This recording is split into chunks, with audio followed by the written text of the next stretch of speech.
नमस्कार दोस्तों, आज मैं आपको भैया दूज की कहानी सुना रही हूँ। आप सभी को इस 5 दिवसीय दीपोत्सव की बहुत बहुत बधाई। शुभ दीपावली। जय माता दी। बहुत समय पहले की बात है। एक लड़का था, तो उसने अपनी माँ से पूछा, माँ आज भाई दूज है, सबकी बहनें आती हैं, मेरे कोई बहन नहीं है। तो उसने कहा कि भाई तेरी बहन है लेकिन वो पागल है, इसलिए वो आती जाती नहीं है। तो वो लड़का बोला, आज मैं अपनी बहन के घर जाऊंगा। वो अपनी माँ से कह के अपनी बहन के घर चला गया। उस समय उसकी बहन क्या थी, चरखा कात रही थी। तो दरवाजे पे वो खड़ा था, काफ़ी समय से खड़ा था, तो उसने देखा नहीं। तो वो सोचने लगा कि मेरी बहन सच में ही पागल है, इसने तो देखा भी नहीं कि भाई मेरा भाई आया है। तो फिर वो अपने अपने विचार करके उल्टा चलने लगा। इतने उसने पीछे मुड़ के देखा तो उसका भाई था। उसने बोला कि भाई आ जाओ, बैठो, मैंने आपको देखा नहीं था, मैं चरखा कात रही थी। और अपने भाई को बैठा के जल्दी से पड़ोस में जाती है और जाके कहती है, भाई मेरा भाई आया है, मुझे क्या करना चाहिए, मैं क्या करूं। तो पड़ोस में जो थी उन्होंने सोचा कि ये तो पागल है, इसको कुछ पता तो है नहीं। तो उसको बेवकूफ़ बना देती है कि ऐसा कर, जाके तेल से चौका लगा दे घी से, और अपने जो है घी में चावल रखने के लिए रख दे। अब बेचारी ने आके ऐसा ही किया, तो वो तेल वाला चौका तो सूखेगा नहीं तो आँच कैसे जलेगी, और चावलों को घी में रखेगी तो पकेंगे नहीं। उसके भाई ने सोचा कि काफ़ी देर हो गई, भूखा प्यासा हूँ, बहन ने तो खाने के लिए भी नहीं पूछा। अब वो बेचारी परेशान हो गई, अपने मन में सोच रही थी मेरा भाई भूखा बैठा है। दूसरी पड़ोसन के पास गई, बोली, बहन मेरा भाई आया है और मैं क्या करूँ, मुझे ऐसे ऐसे बताया तो कुछ भी नहीं हो रहा, खाना बन ही नहीं रहा। दूसरी पड़ोसन ने कहा, नहीं ऐसे नहीं करते, गोबर माटी से तो अपना चौका लिपो और ऐसा करो, चावल को पानी में रंधा रखो तो वो चावल जो आपके पक जाएंगे। वो आगे ऐसे ही करती है, अपने भाई को खाना खिलाती है, मिलजुल लेते हैं। तो वो बोलता है कि सुबह जीजी मैं जाऊंगा। बोले ठीक है भाई, आप जाओगे तो मैं आपके खाने के लिए, रास्ते के लिए कुछ बना दूंगी। तो बोला ठीक है। अब वो सुबह उठती है, जल्दबाजी में पीसती है आटा वगैरह। तो क्या होता है, अंधेरे में सांप पिस जाता है, उसे दिखाई नहीं देता। अपने भाई को लड्डू बना के दे देती है कि रास्ते में खा लेना। उसका भाई चला जाता है, दिन निकल आता है तो बच्चे उठते हैं, तो वो कहते हैं कि मामा के लिए जो बनाया है हमें भी दो। वो देती है तो उसमें देखती है कि सांप की आँख नाक उसमें आती है। तो वो डर जाती है कि मेरा भाई तो खाएगा तो मर जाएगा। वो सब कुछ छोड़ छाड़ के भागी भागी जाती है अपने भाई को बचाने के लिए। इतने अब उसका भाई जो आधे रास्ते में पहुंच गया था, अब वो जाके उसको, उसके भाई को क्या था, वहाँ पे रुक गया था वो, उसको वो थक गया था। तो उसने क्या करा, वो पोटली जो पेड़ पे लटका दी और पेड़ के नीचे वो आराम करने लगा। अब उस पोटली में जो भी चोंच मारे, चील कौवा, वो सब मर जाएं। वो सोच रहा था मेरी बहन तो सच में पागल, आज मुझे मार देती, मैं तो बच गया किसी तरह के, मैंने ये नहीं खाया। तब तक उसकी बहन वहाँ पहुँच जाती है और कहती है कि भाई मेरे से गलती हो गई, मैंने देखा नहीं था, उसमें सांप पिस गया, सुबह मैंने देखा तो मैं जल्दी से छोड़ छाड़ के आई हूँ, भैया मुझे माफ़ कर दो। तो वो कहता है कि नहीं जीजी मैंने खाया नहीं था, चलो कोई बात नहीं, अब आप जाओ। तो वो कहती है, नहीं अब मैं आ गई हूँ तो मैं अब आपके साथ चलूँगी। तो वो कहता है कि आप क्या करोगी मेरे साथ चल के। बोली, नहीं मैं अब इतनी दूर आ गई हूँ तो मैं आपके साथ चलूँगी। बोला ठीक है चल पड़ते हैं। तो रास्ते में नदी तालाब आते हैं, तो वो कहता है, जीजी पानी पी लो, आगे कोई पानी वानी का साधन नहीं है।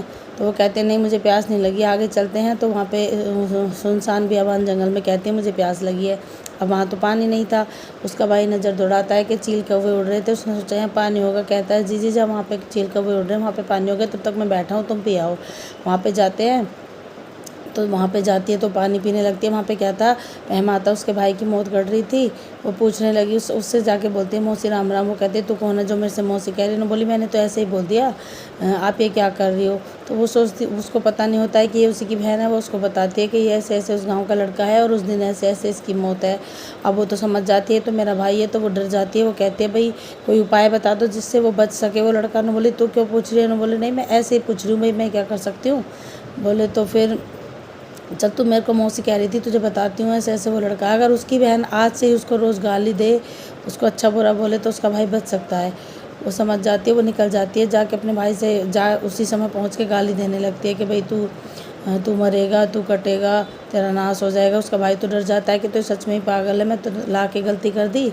अब वो कैसे तैसे गाँव में पहुँच जाते हैं, वहाँ भी उसे रोज़ गाली दे। भाई का रिश्ता हो जाता है, शादी होती है, तो वो कहती है कि ना मैं भाई, मैं जो है मेरा भाई इस घोड़ी पे नहीं बैठेगा।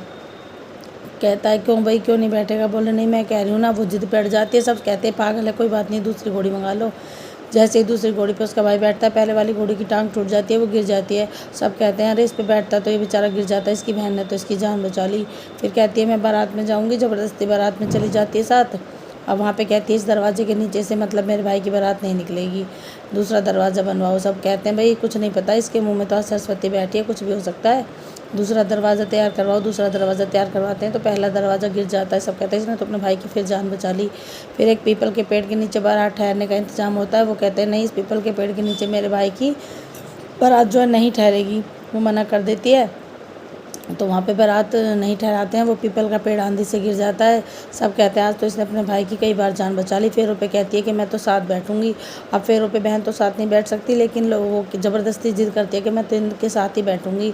ज़बरदस्ती बैठ जाती है तो वहाँ पे एक शेर आता है, उसको मार के घेर देती है, अपने भाई की रक्षा कर लेती है। सब कहते हैं आज ये बहुत बार अपने भाई की रक्षा करी है, भाई ये तो भगवान के रूप में ही आई है। भाई राजी खुशी शादी हो जाती है, वो अपने घर आ जाते हैं। तो कहती है कि भाई मैं आज इनके साथ सोऊंगी। सब मना करते हैं, लेकिन वो जिद बैठ जाती है, कहते कोई बात नहीं, सो जाने दो, कल ही अपने घर चली जाएगी। वो सो जाती है। रात में क्या है, सांप उसके भाई को डसने के लिए आता है। वो क्या करती है, उसको मार के घेर देती है। अब दरवाजे के नीचे से खून निकल रहा था।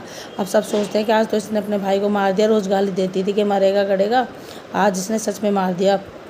सब सुबह दरवाज़ा बजाते हैं, खोलो खोलो। तो वो कहती है कि जब खोलूँगी सारे गांव को इकट्ठा कर लो। सारे गांव को इकट्ठा कर लेते हैं। वो दरवाज़ा खोलती है तो बोलती है कि ना मैं ऐसे ऐसे ना मैं वहाँ पे गई थी, उन्होंने मुझे बताया था कि मेरे भाई की मौत थी, आज तक की घड़ी थी, मैं हर जगह से टालती आ रही थी। अब ये सांप जो था, ये लास्ट इसका वो था, मैंने इसको भी आज मार दिया, अपने भाई की रक्षा करी है और मैं इसको मारना नहीं चाहती। ना मैं पागल हूँ, लेकिन लोग मुझे पागल कहते हैं। लोग उसकी बहुत तारीफ़ करते हैं। उसका भाई खूब खुश होता है। उसका भाई उसको विदा में उसके दहेज से में गाय और बछड़ा मिले थे, उसको दान में दे देता है अपनी बहन को और उसको विदा कर देता है। वो अपने घर चली जाती है। वो राज्य को से रहने लगते हैं।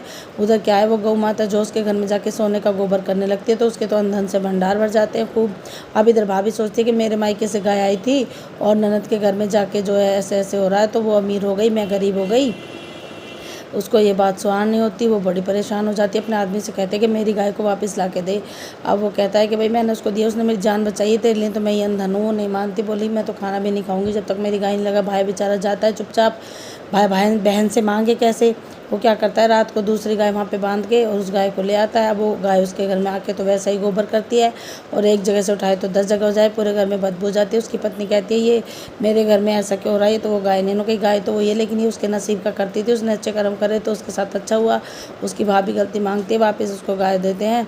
और जैसे दोज माता ने उसके भाई की रक्षा करी, ऐसे सबके भाई की रक्षा करना। जय हो दोज माता की, जय हो।